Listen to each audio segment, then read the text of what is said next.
Колега, кога се нема аргументи, се бега од дебата и се повлекуваат амандмани. Кога се нема аргументи, се измислуваат смешни оправдувања дека јас сум се приклучил на некаков амандман електронски, не знам, можеби погрешка сум кликнал нешто во системот, меѓутоа апсолутно ниту сум го поддржал, ниту имаше потреба да го поддржам тој амандман, затоа што подсетивте за уште еден амандман кој што се реализира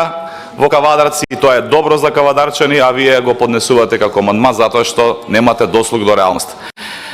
Нема потреба да го браните Спасовски затоа што кумановци му кажаа каде му е местото и го доживеа најисторискиот пораз во Куманово од историјата на Република Македонија плурална. Ако ви текнува, порано овдека се наслушавме на говори како Куманово бил бастион на СДСМ, па токму благодарејќи на Оливер Спасовски, кој што вие сега го браните, токму благодарејќи на неговите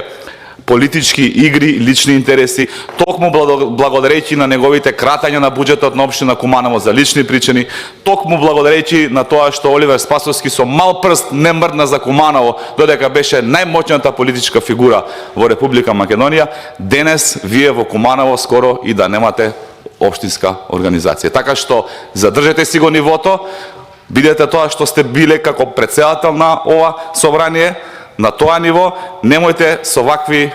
ниски игри да се обидувате да напаѓате политички противници и да се обидувате да браните политичари кои што додека може нешто да направат, не направија ништо, а граѓаните ги испратија таму каде што им е местото, а наскоро се надавам и институциите ќе ги испратат таму каде што им е местото за сето она што го работеле додека биле власт. Ви благодарам.